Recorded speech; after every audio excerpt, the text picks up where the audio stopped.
When Catherine Reed stumbled out of the Mountain Hope Infirmary at 3 in the morning on October 14th, 1880, her white nurse uniform was soaked with blood that was not her own. She had run barefoot down the mountain trail for 2 miles, her feet torn and bleeding, screaming words that made no sense to the coal miner who found her collapsed near Cripple Creek. The miner would later tell authorities that Catherine kept repeating the same phrase over and over, her eyes wide with terror that seemed to look through him at something far more horrifying. "He is taking their parts," she whispered. "He is taking their parts and keeping them alive to watch." The miner, a man named Thomas Brennan, carried Catherine to his cabin and sent his oldest son riding hard to Cumberland Gap to fetch the county sheriff. But by the time Sheriff William Dockery arrived at dawn, Catherine had stopped speaking entirely. She sat in the corner of the Brennan cabin, rocking back and forth, staring at her bloody hands, making a sound that was not quite crying and not quite laughing. It was something else. Something that suggested her mind had witnessed horrors that shattered the very foundations of sanity. This happened in the mountains of eastern Tennessee, in a region so remote that law enforcement rarely ventured there unless summoned for murder or theft. What Sheriff Dockery would discover over the next 7 days would reveal that Dr. Jonas Whitmore, a man celebrated throughout 3 counties as a saint who brought medicine to the poorest families in Appalachia, had been conducting experiments on his patients that defied every law of medicine, morality, and human decency. And before we climb that mountain to the infirmary where those unspeakable acts occurred, if you are drawn to these dark corners of American history, the cases that were buried, the mysteries that were erased, the stories they did not want told, you need to subscribe to Appalachian Shadows right now. Because every week I bring you a case like this from the heart of the Appalachian Mountains. Something real in spirit, something disturbing, something that challenges what you thought you knew about the capacity for evil hidden in plain sight. And this one? This is one of the most twisted cases I have ever investigated.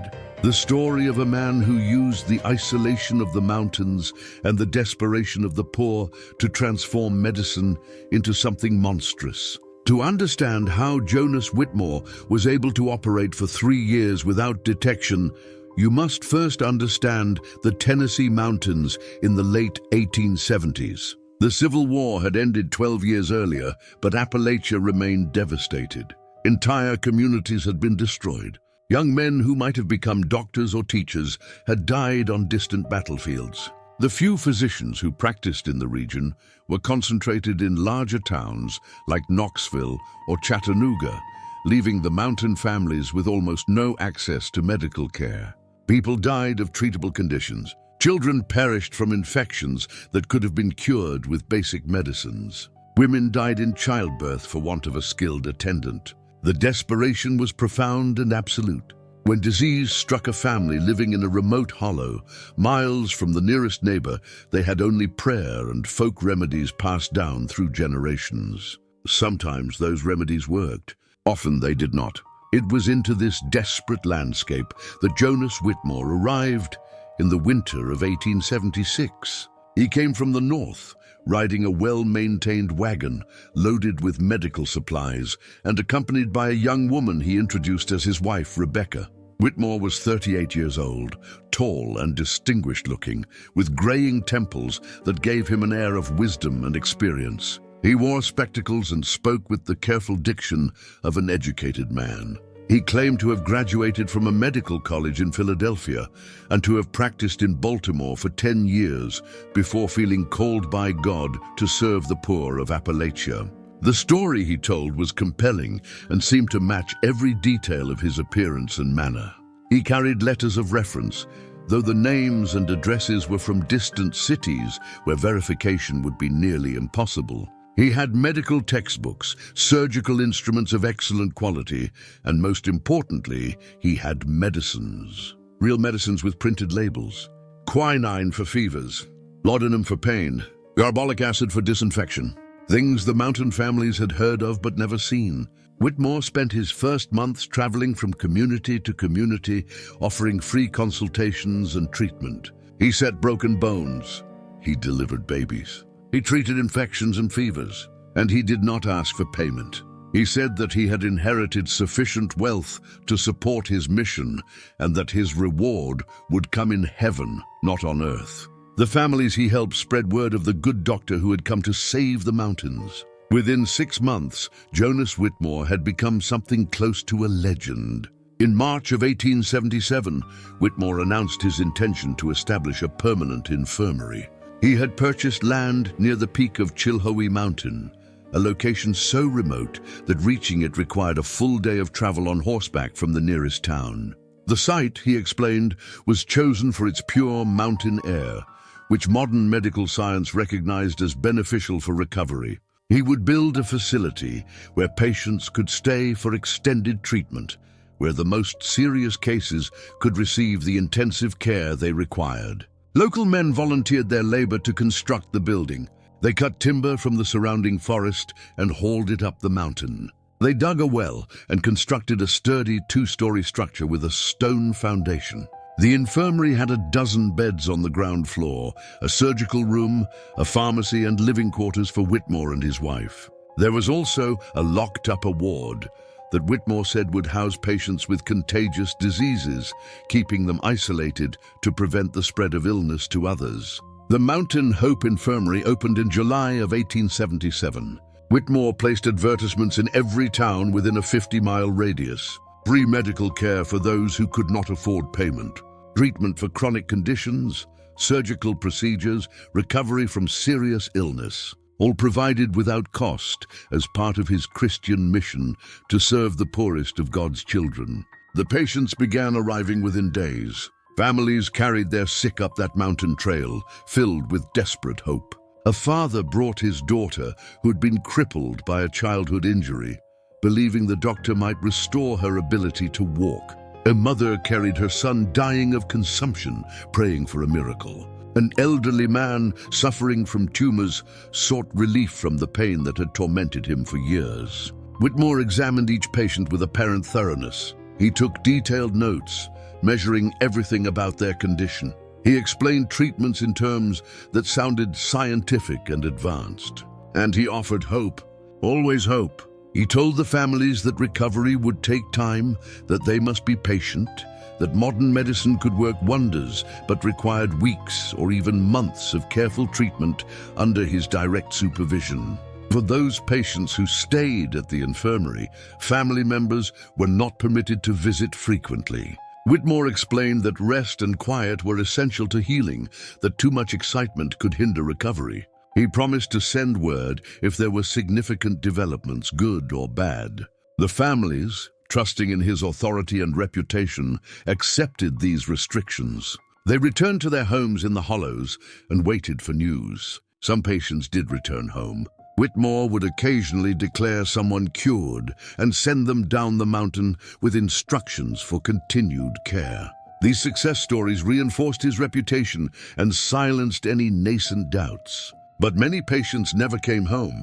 Their families received messages that the illness had proven too advanced, that death had come peacefully despite the doctor's best efforts, that the body had been buried in a small cemetery near the infirmary because transporting remains down the mountain was impractical. The grieving families accepted these explanations. Death was common in the mountains. They had lost loved ones before and would lose more in the future.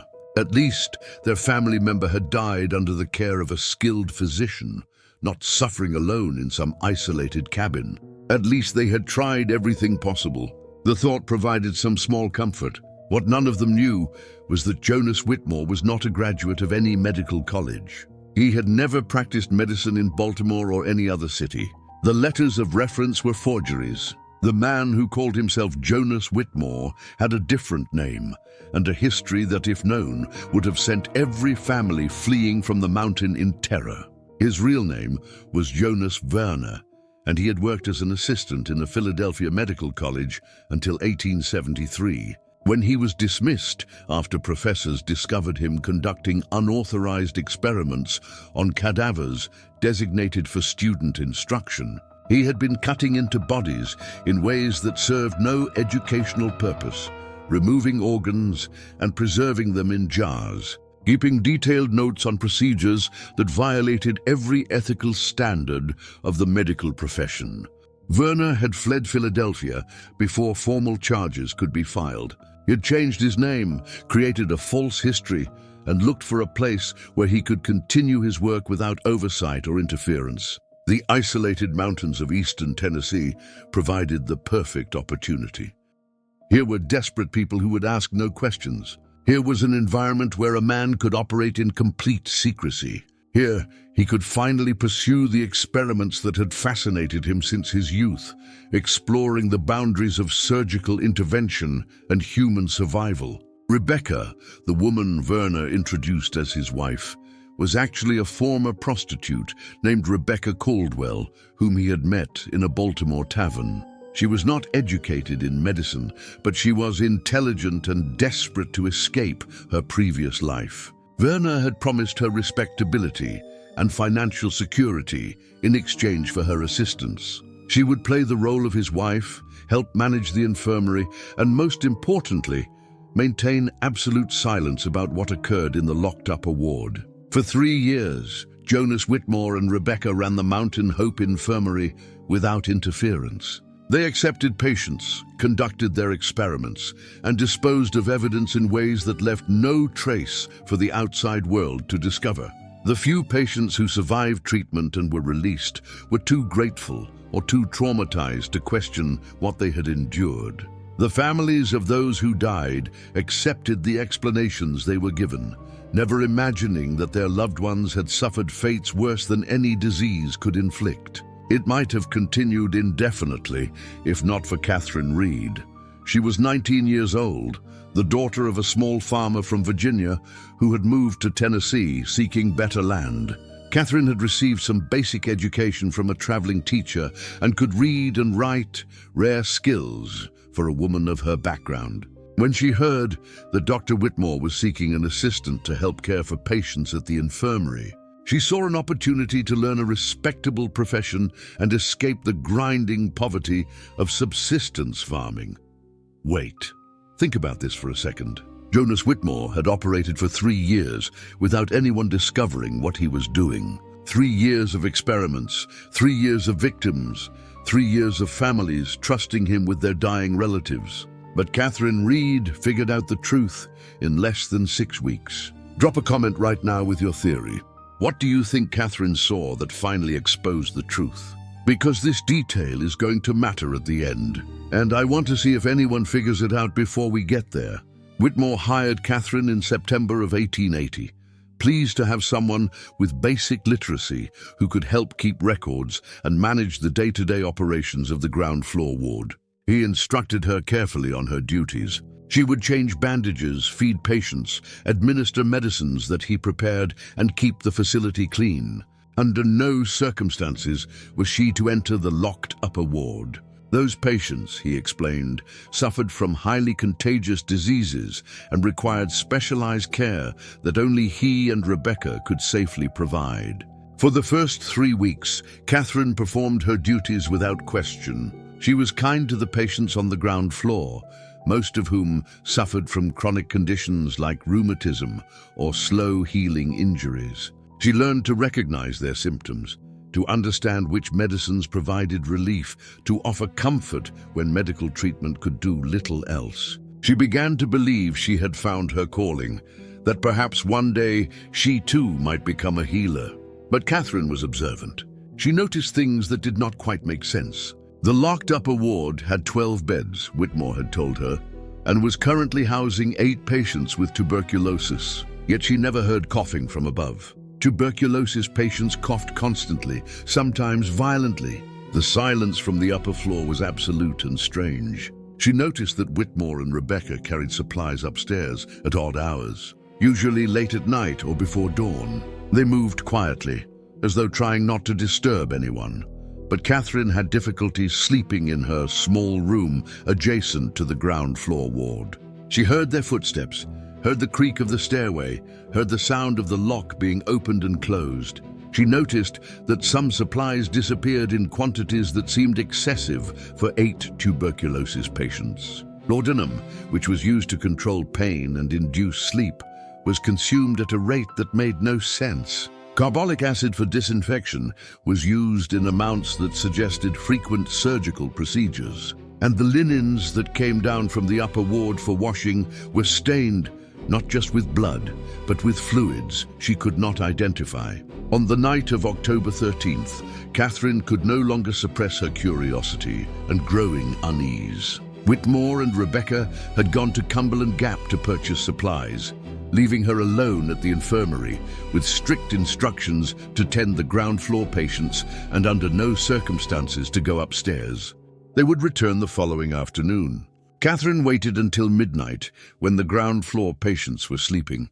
Then she took the spare key she had seen Whitmore hide in his desk drawer, climbed the stairs, and unlocked the door to the upper ward. What she found there would haunt her for the remaining 43 years of her life.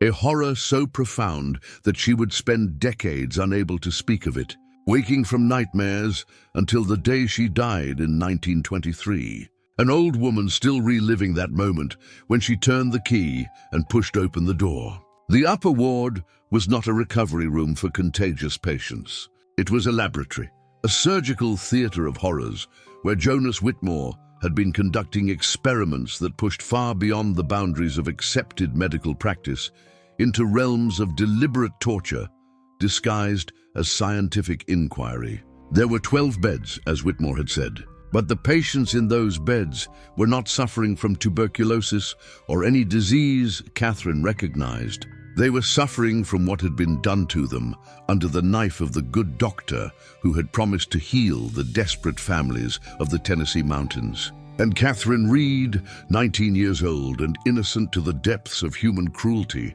stood in that doorway and witnessed something that would shatter her mind and force her to run, screaming down the mountain into the darkness, covered in blood that was not her own. Unable to ever fully explain what Jonas Whitmore had created in his isolated infirmary, perched high above the hollows, where desperate families waited for news of their missing loved ones. Catherine had opened the door to the upper ward, and what she saw there drove her to run 2 miles down a mountain trail in the darkness, her mind breaking under the weight of knowledge no human being should possess. Sheriff William Dockery arrived at the Brennan cabin on the morning of October 14th, 1880. He was 53 years old, a veteran lawman who had served in the Union Army during the Civil War and had seen his share of violence and death. He had investigated murders, hangings, and accidents that left bodies mutilated beyond recognition. He believed he had witnessed every form of human suffering the mountains could produce.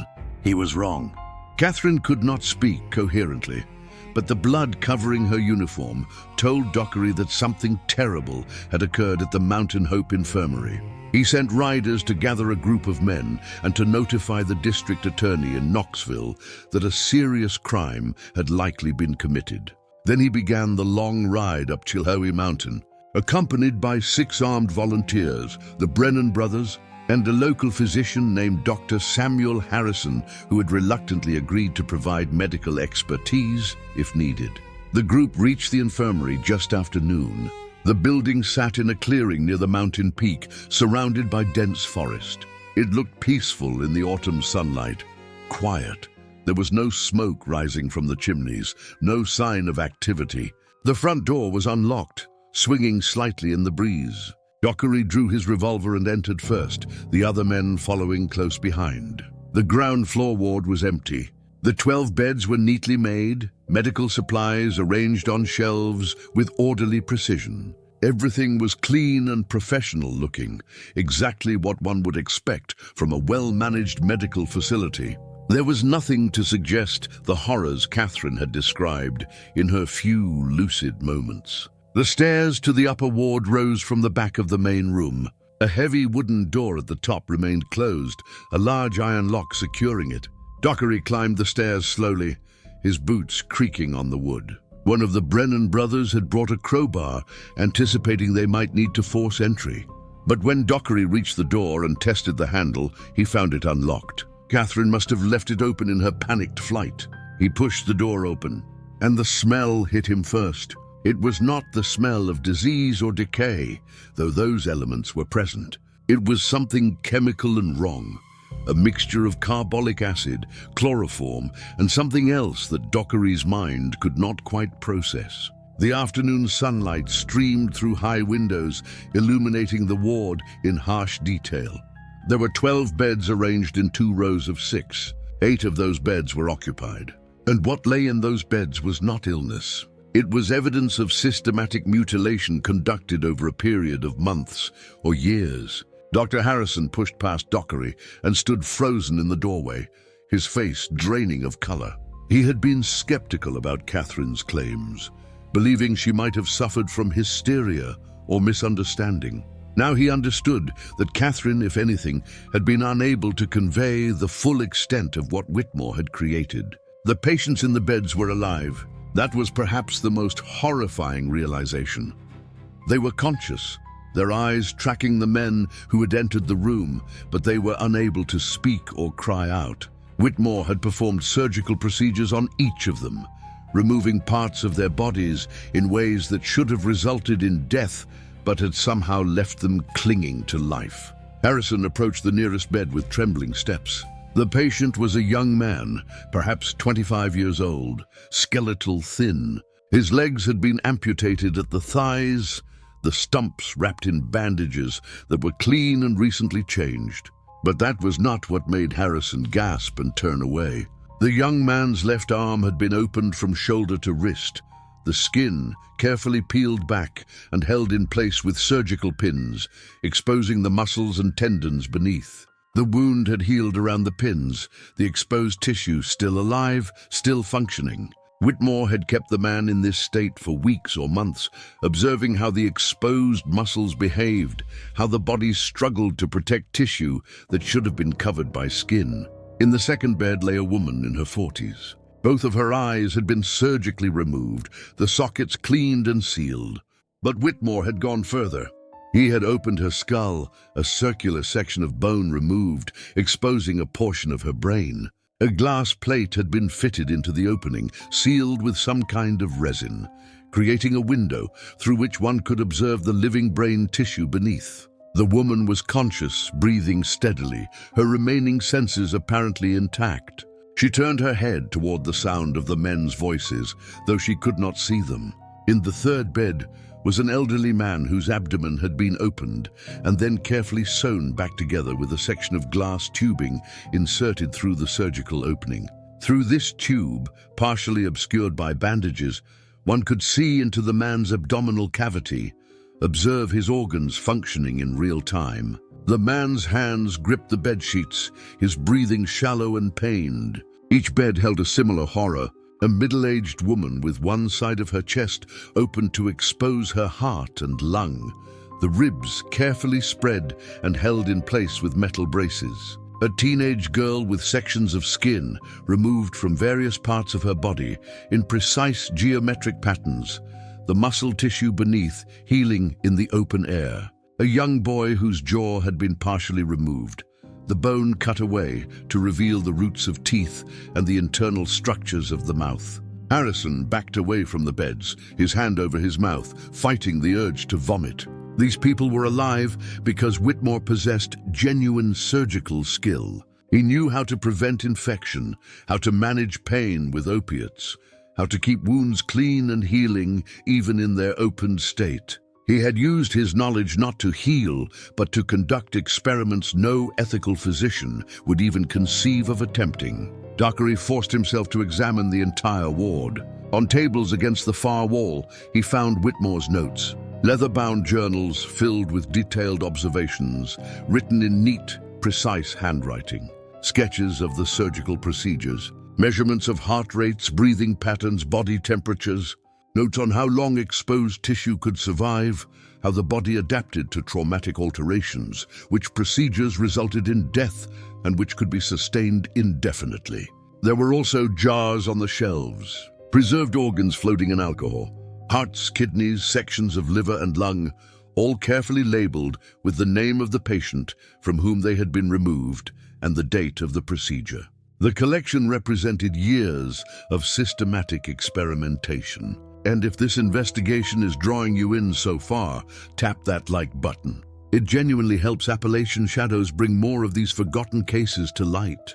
These stories from the mountains deserve to be told. One of the Brennan brothers found something else that made the horror even more profound. In a locked cabinet, he discovered letters, dozens of them, correspondence between Jonas Whitmore and someone who signed only as Dr. M. The letters dated back to 1875, before Whitmore had even arrived in Tennessee. Dockery read through several of the letters with growing shock. Dr. M was clearly another physician, someone with medical credentials and connections to universities, and he was encouraging Whitmore's experiments, applauding his findings, providing suggestions for new procedures to attempt. The letters made it clear that Whitmore was not working in isolation. He was part of a network, corresponding with other men who shared his obsession with pushing the boundaries of surgical experimentation beyond all ethical limits. One letter from Dr. M, dated June of 1879, was particularly chilling.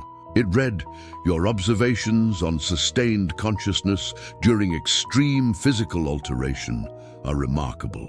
The medical establishment will never recognize your work during our lifetimes, but history will vindicate you. You are pioneering techniques that will one day transform our understanding of human physiology. Continue your research. I have sent you additional supplies of chloroform and carbolic acid through the usual channels. Be careful with your selection of subjects. Choose only those whose disappearance will not provoke investigation." The patients in the beds watched the men with expressions that combined hope and terror. Hope that they might finally be freed from their torment. Terror that these newcomers might somehow make their suffering worse. Harrison knelt beside the young man in the first bed and spoke softly, trying to offer comfort. "We are going to help you," Harrison said, though he had no idea how that would be possible. How did one help patients who had been mutilated in ways that left them alive but destroyed? The young man tried to respond, but Whitmore had damaged his vocal cords during one of the procedures. Only a rasping sound emerged. Harrison examined each patient as best he could without causing additional pain. He realized quickly that moving them from the infirmary would likely kill them. They were balanced in a precarious state, alive only because of the controlled environment and regular care Whitmore had provided. The shock of transport, the disruption of their treatment, would almost certainly result in fatal infections or systemic collapse. Dockery faced an impossible choice: leave the patients here while attempting to locate and arrest Whitmore and Rebecca, or try to move them to proper medical facilities, despite the near certainty that transport would kill them. There were no good options, only choices between different forms of tragedy. He decided the patients would remain at the infirmary for now, under the care of Dr. Harrison and several volunteers who would stay behind. Dockery himself would take half the men and pursue Whitmore, who had last been seen heading toward Cumberland Gap. If they moved quickly, they might intercept him before he realized the infirmary had been discovered and fled to parts unknown. Before leaving, Dockery spent time questioning each patient as best he could. Most could not speak, but several could write or gesture. He learned their names, their origins, how long they had been at the infirmary. The stories were remarkably consistent. They had arrived seeking treatment for legitimate ailments. Whitmore had convinced them to stay for extended care. Then one night, they had been given heavy doses of laudanum. When they woke, the surgical procedures had already begun. The young man in the first bed was named James Fletcher. He had been a logger who injured his back in a fall and came to the infirmary seeking relief from chronic pain in March of 1878. He had been in the upper ward for 2 years and 7 months. His legs had been amputated not because of any medical necessity, but because Whitmore wanted to observe how the body adapted to the loss of limbs. The exposed arm was an experiment in sustained wound management. The woman with the glass plate in her skull was named Margaret Thorne. She had suffered from severe headaches and sought Whitmore's help in August of 1879. She had been in the upper ward for 1 year and 2 months. Whitmore had told her family she had died of a brain tumor. In reality, he had performed experimental brain surgery, removing a section of her skull to observe neural tissue response to various stimuli. Each patient had a similar story. Each had trusted the good doctor. Each had been betrayed in the most profound way possible.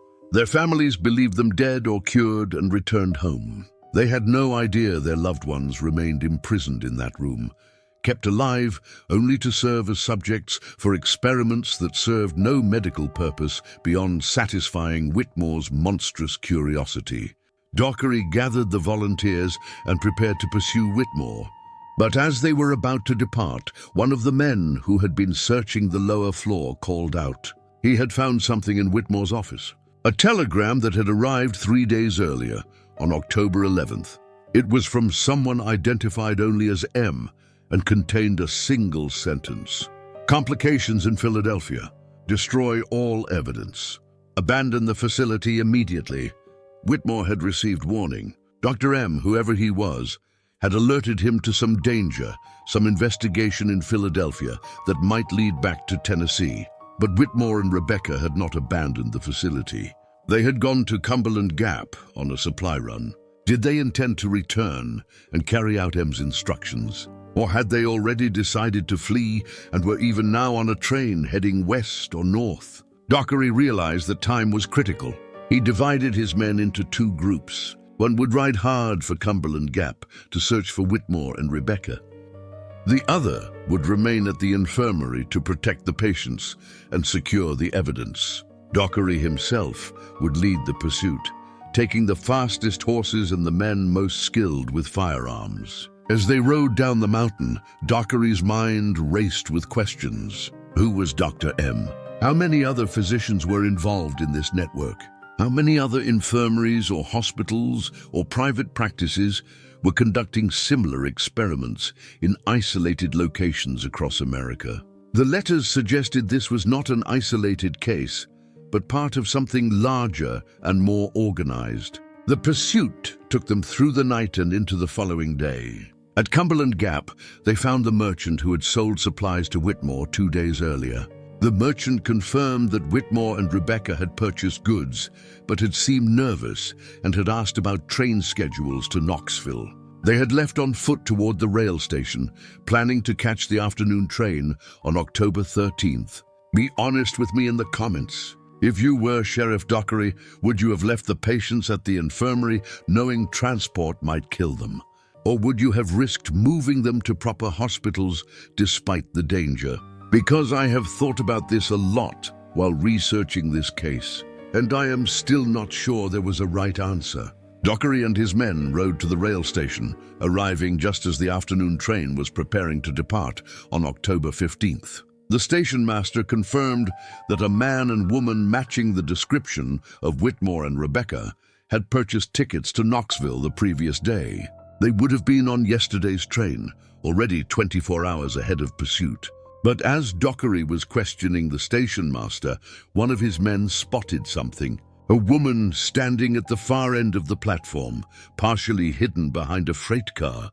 She wore a plain dress and had a scarf covering her hair, but something about her posture seemed familiar. When she realized she had been seen, she turned and began walking quickly away from the platform. "That is her," one of the men shouted. "That is Rebecca Caldwell." The men ran after her, but Rebecca had a head start and knew the town. She disappeared into a maze of alleys and back streets. Dockery split his men into smaller groups to search systematically, but the afternoon was wearing on, and there were too many places to hide in a busy rail town. It was nearly sunset when they found her hiding in the cellar of an abandoned warehouse near the freight yards. She was cornered, desperate, and armed with a small pistol that she aimed with shaking hands at the men who descended the stairs. "Stay back," Rebecca shouted. "I will shoot. I swear I will." Dockery held up his hands, speaking in a calm voice. "We do not want to hurt you, Miss Caldwell. We just want to talk. We want to understand what happened at the infirmary."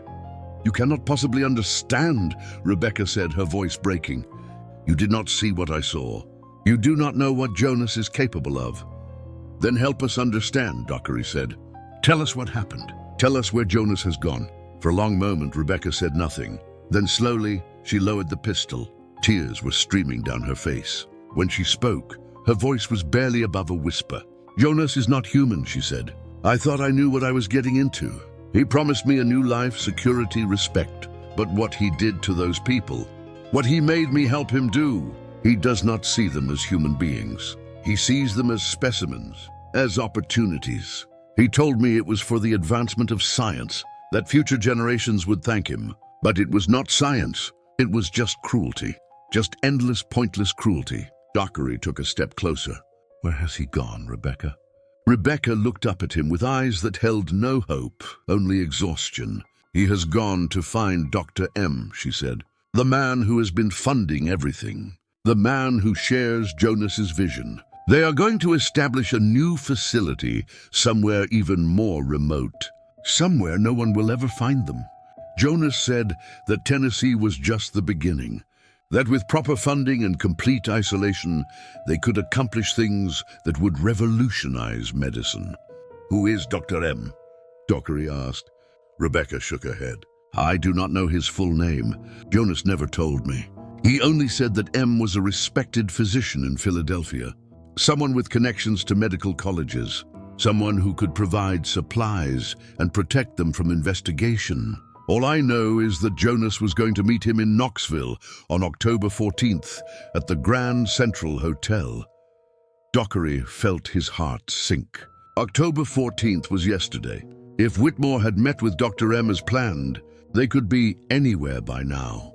Philadelphia, New York, Chicago, or already on their way to some remote location in the Western Territories where law enforcement was even more sparse than in eastern Tennessee. But Rebecca was not finished talking. She seemed to need to confess, to unburden herself of the terrible secrets she had carried for 3 years. There were more patients than the ones you found, she said. At least 30 people came to the infirmary. Jonas experimented on all of them. The ones in the upper ward are the ones who survived his procedures. The rest died. We buried them in the forest behind the infirmary. Shallow graves that we dug at night. Sometimes we burned the bodies. Jonas kept some parts, the ones he wanted to preserve for study, but the rest we just disposed of like garbage. The men stood in horrified silence. 30 people, 30 families who believed their loved ones had died of natural causes or had been cured and moved on. And all of them were actually buried in unmarked graves on a mountain in eastern Tennessee. Victims of a man who had used their desperation and trust to transform them into subjects for his monstrous research. Dockery arrested Rebecca and brought her back to custody. She would eventually testify against Whitmore in exchange for a reduced sentence. But Jonas Whitmore himself had vanished. The sheriff sent telegrams to law enforcement across multiple states. Descriptions were circulated. The Grand Central Hotel in Knoxville was thoroughly investigated, but neither Whitmore nor anyone matching the description of Dr. M could be located. And then, 3 days after Rebecca's capture, a body was discovered in a ravine 15 miles south of Cumberland Gap. It was a man dressed in quality clothing, carrying medical supplies, with a gunshot wound to the head. The body had been there for approximately 2 days, partially hidden by undergrowth. When the body was brought to town for identification, several people confirmed it was Jonas Whitmore. He was dead, shot at close range. The revolver that had fired the bullet was found near the body. It appeared to be suicide, though the positioning of the weapon and the angle of the wound raised questions. Dockery traveled to view the body himself. As he stood looking at the corpse of the man who had caused such immeasurable suffering, he felt not satisfaction, but something closer to frustration. Too many questions remained unanswered. Had Whitmore actually taken his own life? Or had Dr. M killed him to prevent his capture and potential testimony? Where was Dr. M now? How many others were involved in this network? The district attorney in Knoxville ordered the Mountain Hope Infirmary closed permanently. The building would be dismantled, the evidence catalogued and stored, the patients transferred to proper medical facilities despite the risks. Dr. Harrison had done his best to stabilize them, but the damage was too extensive. Of the 8 patients found in the upper ward, 5 would die within 6 months, their bodies simply too traumatized to continue functioning. The other 3 would survive, but would carry physical and psychological scars for the rest of their shortened lives. The families of the victims were notified. Some traveled to see their loved ones, though many wished they had not. The people who returned from the infirmary were not the same people who had climbed that mountain seeking healing. They were broken, forever changed by what Jonas Whitmore had done to them in the name of scientific advancement. But there was one detail that haunted Dockery more than any other. One piece of evidence that suggested the horror of the Mountain Hope Infirmary was not truly finished. When they searched Whitmore's body, they found a letter in his coat pocket. It was addressed to M and was dated October 13th, the day Whitmore supposedly went to Cumberland Gap for supplies. The letter read, "The Reed girl has discovered everything. I must abandon the facility and meet you as planned. The work we have done here proves the viability of our methods.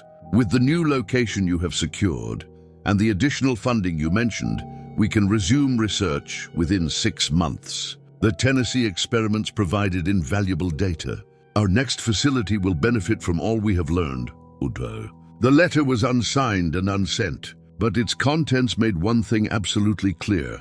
Jonas Whitmore had been planning to continue his work. He had not acted alone, and somewhere, someone identified only as Dr. M remained free, carrying knowledge and intentions that promised future horrors in some other remote location where desperate people would again place their trust in a physician who promised healing but delivered only suffering.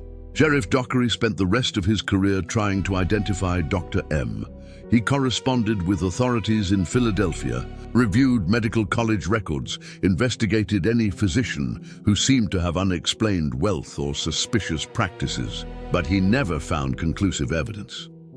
The man remained a shadow, a name without a face, a threat that might or might not still exist. And as for the Mountain Hope Infirmary itself, the building was torn down in December of 1880. The lumber was burned, the stone foundation broken apart and scattered.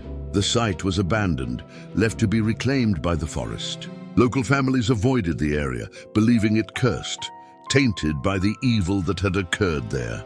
But sometimes, on quiet autumn nights when the wind moves through the trees of Chilhowee Mountain, hunters passing through the area report strange sounds, not quite human voices, not quite animal cries.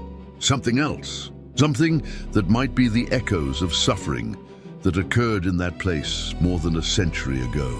Something that reminds anyone who hears it that the boundaries of human cruelty are far wider than most of us ever want to imagine. The letter found in Jonas Whitmore's pocket proved that the horror had not ended with his death. Somewhere, Dr. M remained free, planning to establish a new facility where the experiments could continue.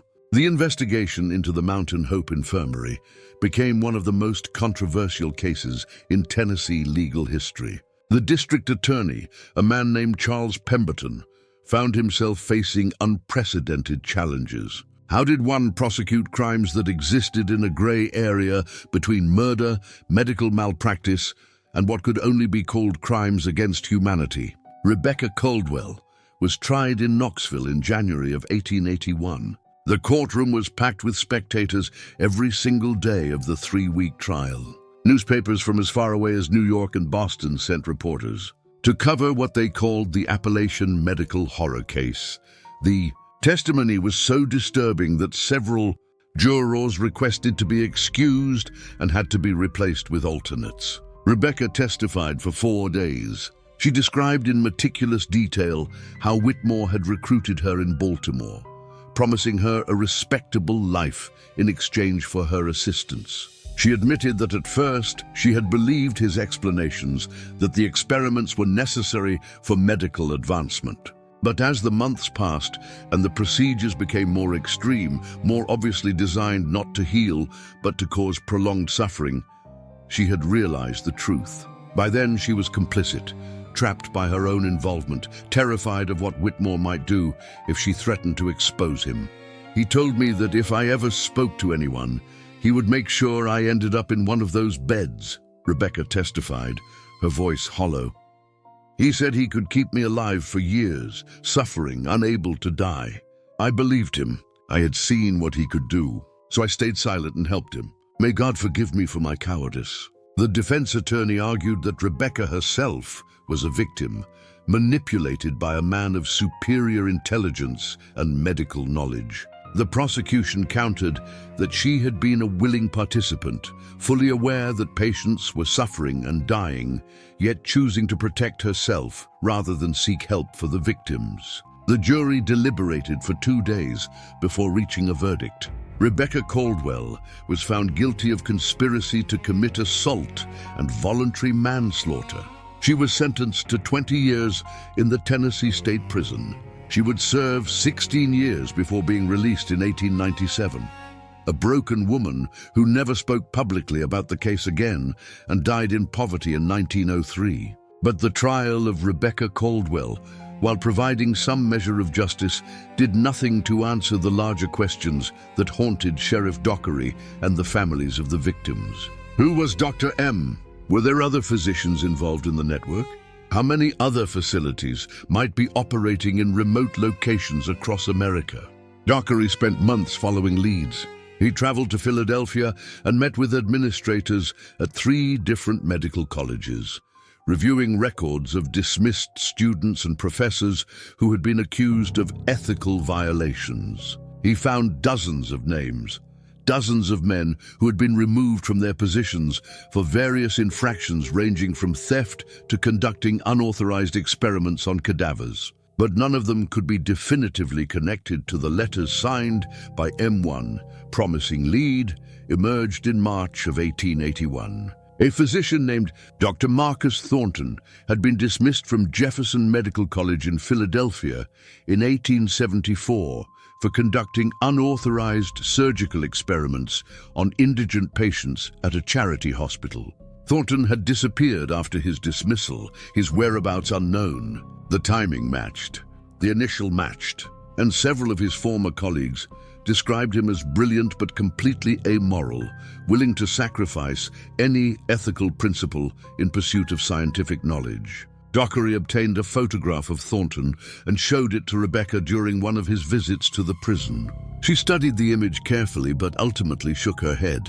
"I never saw Dr. M," she said. "Jonas kept that part of his life completely separate from me. But I can tell you that M was wealthy. The supplies he sent were expensive. The funding he provided was substantial. This man in your photograph, if he was dismissed from his position and forced to flee, how could he afford to support Jonas's work for years?" It was a valid question that Dockery could not answer.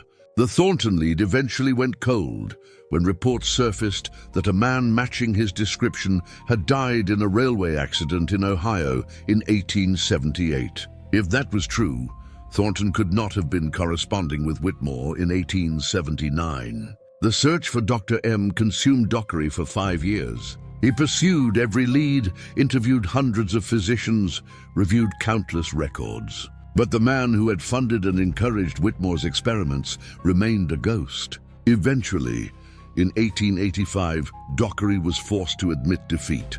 He closed the investigation, filing all the evidence in sealed boxes in the basement of the county courthouse, where it would remain untouched for decades. The patients who survived the Mountain Hope Infirmary faced lives marked by permanent trauma.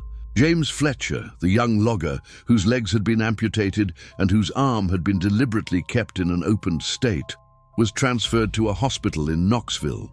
Doctors there attempted to complete the surgical work Whitmore had left unfinished, closing the exposed arm and providing prosthetic legs. But infection set in within weeks. Fletcher died in February of 1881, never having spoken a word about his ordeal beyond what he had written for Dockery during that first investigation. Margaret Thorne, the woman with the glass plate in her skull, survived longer but suffered progressive neurological deterioration. The exposed brain tissue became infected despite the best efforts of the physicians treating her. She lost motor control, the ability to speak, and eventually the ability to recognize her own family. She died in May of 1881, her brain so damaged by the infection that the physicians studying her case said it was a mercy. Of the 8 patients found in the upper ward, only 3 survived beyond 1881. One was a woman named Elizabeth Brennan, no relation to the Brennan brothers who had helped in the rescue. She had undergone less extreme procedures than the others, mostly focused on skin removal and observation of wound healing. Doctors were able to graft skin over most of her exposed areas. She lived until 1893, dying of pneumonia at age 58. She never married, never spoke about her time at the infirmary, and spent her final years living with a sister's family, withdrawn and silent. The second survivor was a teenage boy named Samuel Reed, who had been subjected to experiments involving partial removal of his jaw. Surgeons constructed a rudimentary prosthetic, allowing him basic speech and the ability to eat soft foods. He lived until 1906, working as a clerk in a general store. His scarred face, a source of constant curiosity and whispered speculation from those who did not know his history. The third survivor was a young woman named Anna Whitfield. Whitmore had removed sections of skin from her legs and arms to study healing patterns. She recovered more fully than the others, the wounds eventually healing, though leaving extensive scarring. She married in 1885 and had 3 children. She lived until 1929, dying at age 71, one of the last direct links to the horrors of the Mountain Hope Infirmary. Anna rarely spoke about her experience, but in 1923, a historian from the University of Tennessee convinced her to give a recorded interview. The recording, preserved in the university archives, provides one of the few first-hand accounts of what it was like to be Whitmore's patient. "I was 16 years old when I went to the infirmary," Anna said in the recording, her elderly voice still clear. "I had a fever that would not break. My parents were desperate. They had lost 2 children already to disease. When they heard about Dr. Whitmore, they thought it was an answer to their prayers. A real doctor who would treat poor people for free. It seemed like a miracle. At first, he was kind. He examined me, gave me medicines that made the fever go away. He said I needed to stay for a few more weeks to make sure the fever did not return. My parents trusted him. I trusted him. How could we have known? One night he gave me something to drink, said it would help me sleep. I woke up in a different room, the upper ward. My legs were bandaged. When he changed the bandages the next day, I saw what he had done. Sections of skin were just gone, cut away. I could see the muscle underneath. Red and raw and wrong, I screamed. He just watched me scream. Then he wrote notes in his journal. He was observing my reaction, testing how much pain a person could endure before they broke. He kept me there for 4 months. Every few days, he would remove another section of skin. He told me he was studying how the body healed, how new skin formed to cover exposed areas. He said my suffering was contributing to medical knowledge that would save lives in the future. But it was not about saving lives. It was about satisfying his curiosity, about seeing how far he could push before I died. Several times I wished I would die, anything to escape. But he was too skilled. He kept me alive. When the sheriff and his men finally came, when they carried me out of that room, I could not believe it was real. I thought I was dreaming or dying, that freedom could not actually be possible. I spent the rest of my life trying to understand why. Why did Jonas Whitmore do those things? Was he insane? Was he evil? Or was he just a man so consumed by the pursuit of knowledge that he stopped seeing us as human beings? I never found an answer that satisfied me. I still do not have one. All I know is that evil exists, and sometimes it wears a kind face and a doctor's coat and speaks in a gentle voice, while it destroys everything you are. Anna's testimony, along with the journals and evidence recovered from the infirmary, became part of a sealed record that was not open to the public until 1927, 47 years after the case concluded. When the records were finally unsealed, They sparked renewed interest in the case. Historians, medical ethicists, and journalists examined the evidence, trying to understand how such atrocities had been possible. What emerged from this research was a disturbing picture of medical practices in the late 19th century. The Whitmore case was not entirely unique. There were other documented instances of physicians conducting unethical experiments on vulnerable populations. Prisoners, the mentally ill, the poor, people who had no power to refuse or report mistreatment. The difference with Whitmore was the scale and systematic nature of his work. He had created an entire facility dedicated to experimentation.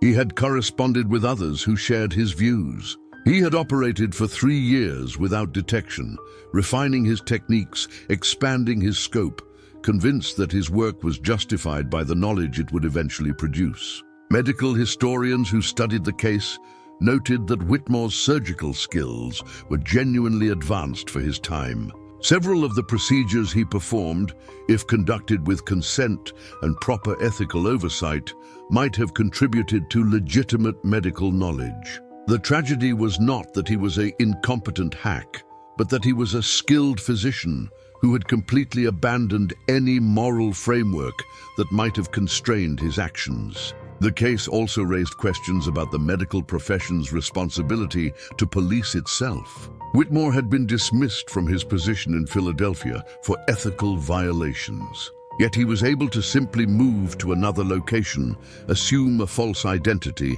and continue his work. There was no system in place to track physicians who had been removed from their positions, no way to prevent them from practicing elsewhere under different names. In response to the Whitmore case and others like it, medical organizations began implementing the first primitive credentialing systems. By the early 20th century, it became more difficult for dismissed physicians to simply relocate and start over. State licensing boards were established. Professional organizations created ethical codes that were enforced with real consequences. But for the families whose loved ones had suffered at the Mountain Hope Infirmary, these reforms came too late. 30 people had died or been permanently damaged. 30 families had been destroyed by their trust in a man who promised healing but delivered horror. The forest where the bodies were buried was thoroughly excavated in the months following the discovery of the infirmary. Dockery's men, aided by volunteers from surrounding communities, searched every acre of land around the facility. They found 27 bodies in shallow graves scattered through the woods.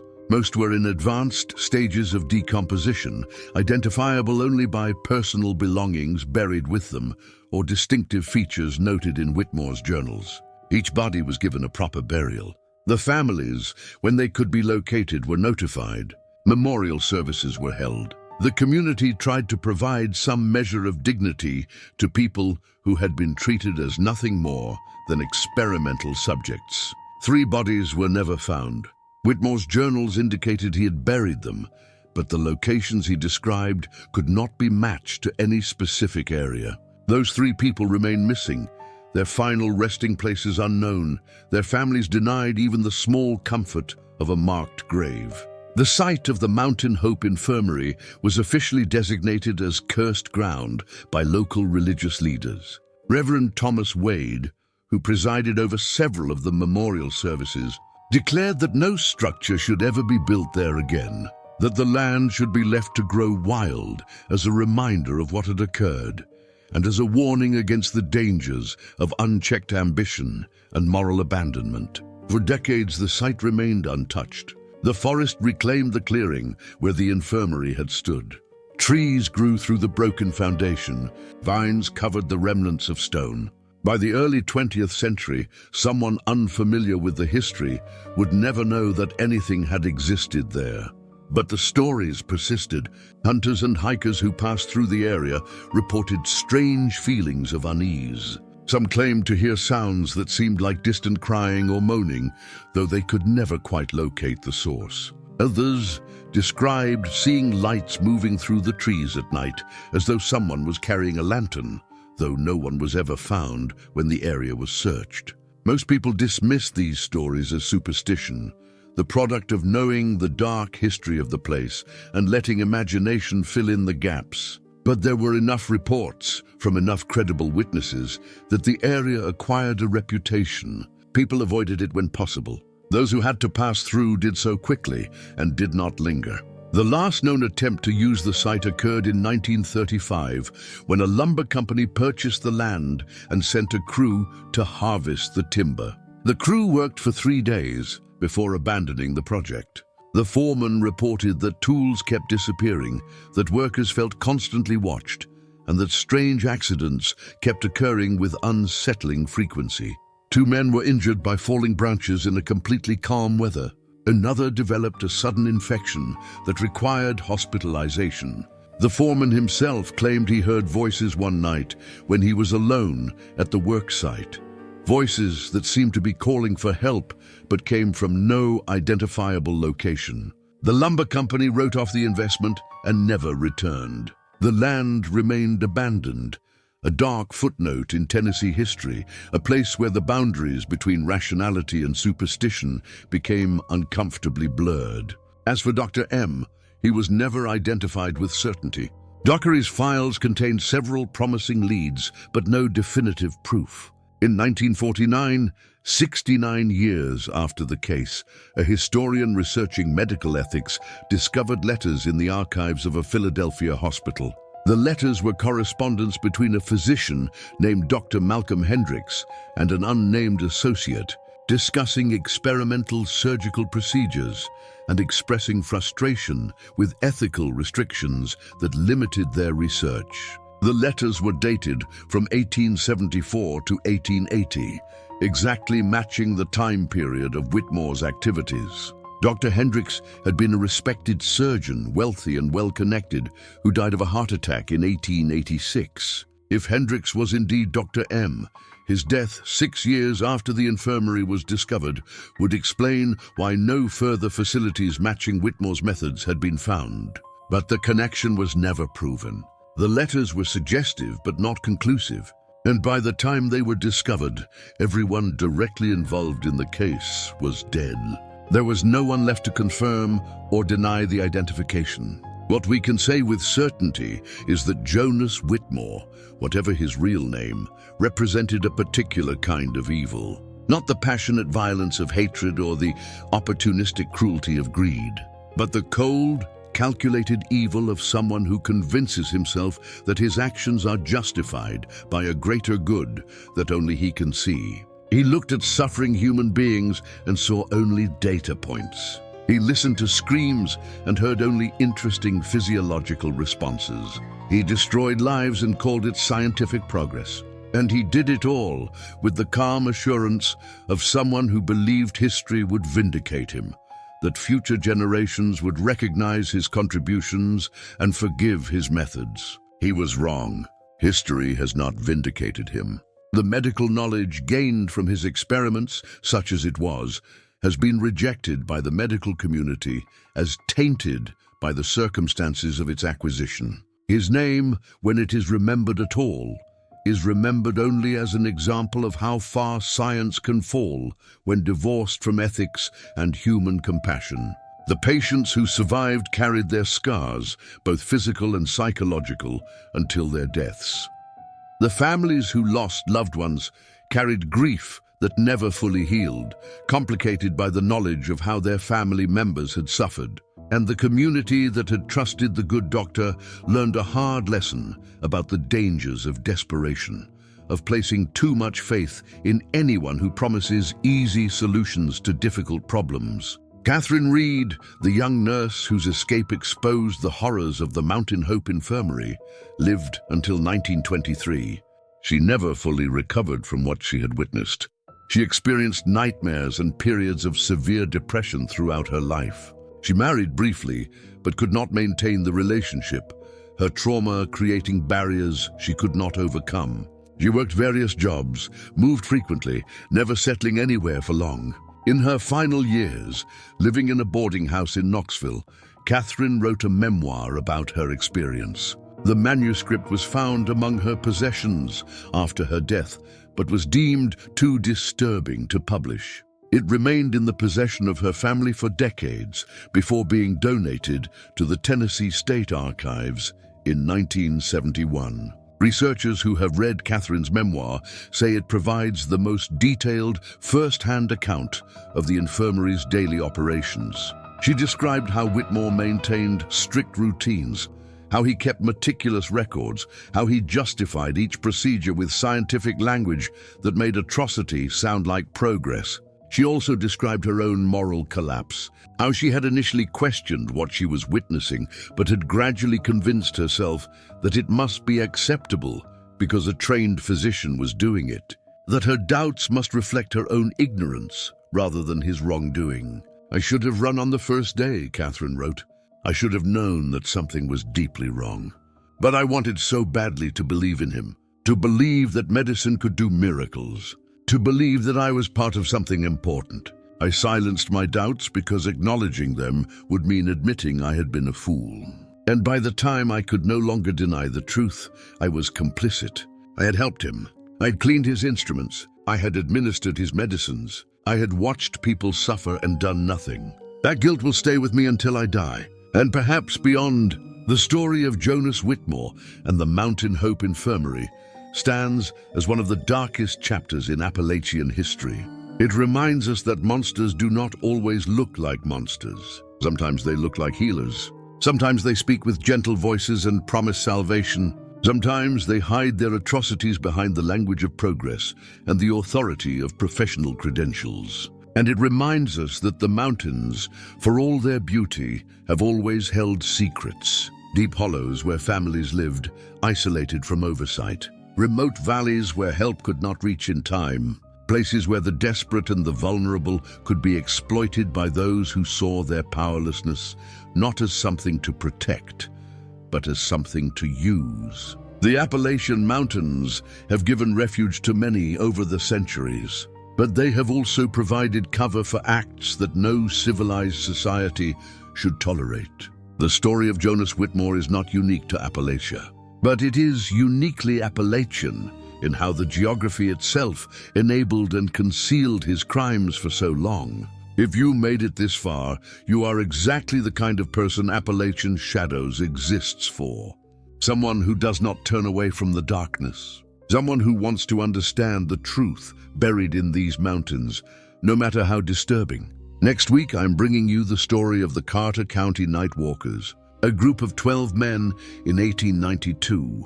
Kentucky, who disappeared during a single evening and were found 3 days later with no memory of where they had been, and identical burns on their palms that no doctor could explain.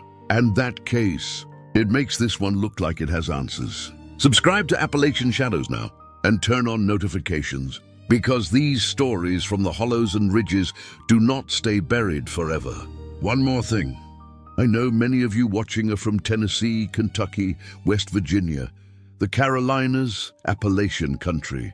If your family has stories like this, cases that were hushed up, disappearances that were never solved, secrets that were buried in the hollows, share them in the comments. You do not have to use names, just the story, because I read every single comment, and your stories might become the next investigation here on Appalachian Shadows.